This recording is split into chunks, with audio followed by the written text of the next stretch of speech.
প্রিয় হাজিরিন, এরপরে আল্লাহ রসুলের বাণী উপদেশ ছিল ওয়াতইমুত তাআম, ওয়াতইমুত তাআম, তোমরা খাবার দান করো, তোমরা খাবার বিলাই দাও, অপরকে খাবার খাওয়াও, খাবার দান করো, সদকা করো।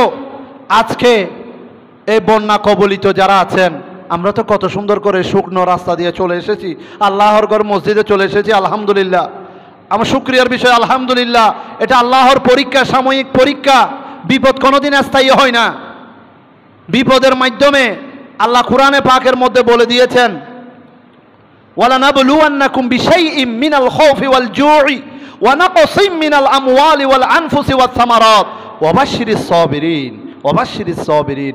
তোমাদেরকে ভয় দিব, প্রাকৃতিক দুর্যোগ দিব, তোমাদের চাষাবাদকে নষ্ট করে দিব, তোমাদের ফল ফলাদিকে নষ্ট করে দিব, তোমাদের সন্তানদের উপর বিপদ দিয়ে পরীক্ষা নিব।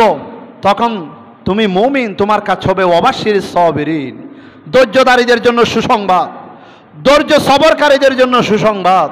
আমার প্রিয় মুসলমান ভাইরা, আমার প্রিয় ইসলামী ভাইরা, আমরা ধৈর্য ধরতে জানি না, ধৈর্যের গুণের বড়ই অভাব।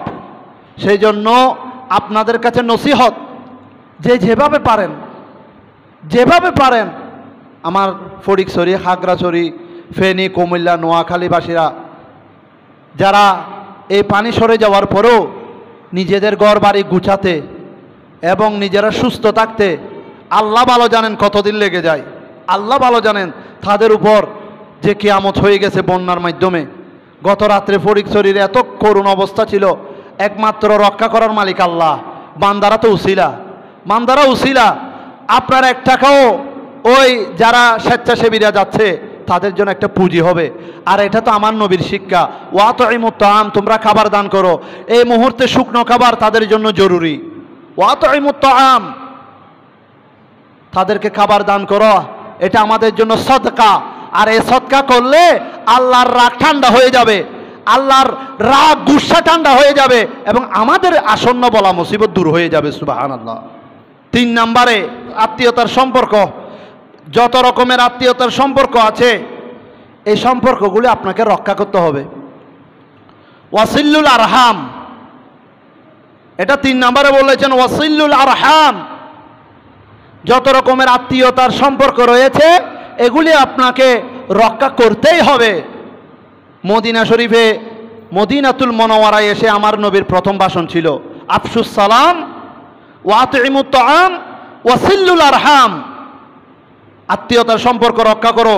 এবং 4 নম্বরে গিয়ে বলেছেন ওয়াসাল্লু বিল্লাইলি ওয়ান নাসু নিয়ামুন, তোমরা রাত্রি জেগে জাগ্রত হয়ে, মানুষেরা যখন ঘুমায়, যখন মানুষেরা, সকল মানুষেরা ঘুমায়, তখন তোমরা রাত্রিবেলায় ওই তাহাজ্জুদের নামাজ পড়ো। সুবহানাল্লাহ।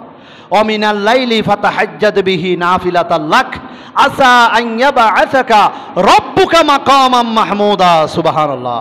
যে মধ্যরাতের নামাজ, তাহাজ্জুদের নামাজ, যখন মানুষ ঘুম থাকে, ওই নামাজ আপনাকে সর্বোচ্চ প্রশংসিত স্থানে পৌঁছিয়ে দিবে। সুবহানাল্লাহ। যোগ্য স্থানে, সম্মানের স্থানে পৌঁছিয়ে দিবে। সেই জন্য কোরআনে পাকে সূরা বনী ইসরাইল শরীফের মধ্যে এই তাহাজ্জুদের নামাজের কথা স্পষ্টভাবে বলা হয়েছে। আল্লাহু আকবার। তাহলে মদিনা শরীফের মধ্যে আমার নবী সর্বপ্রথম আগমন করে 4টি নসিহত করেছেন। একটা হচ্ছে আফশুস সালাম, সালামের প্রচলন করতে। দ্বিতীয়টা হচ্ছে ওয়াতইমুত তাআম, খাবার বিলাতে, খাবার দান করতে, খাদ্য খাওয়াতে। আমাদের এখন সময় বানবাসীদের, বন্যবাসীদের পাশে দাঁড়িয়ে তাদেরকে খাদ্য দান করা। এটা একটা খেজুর হোক, 1 টাকার, 2 টাকার, 3 টাকার একটা খেজুর হোক, যে যেভাবে পারেন সাহায্যের হাত বাড়িয়ে দেন। আল্লাহ যেন আমাদেরকে কিয়ামতের ময়দানে, এই কঠিন ভয়াবহ মুহূর্তে, এই সদকা যেন আমাদের জন্য বড় শান্তির নিয়ামত বয়ানে, রহমত বরকত বয়ানে আল্লাহ কবুল করুক। আমিন।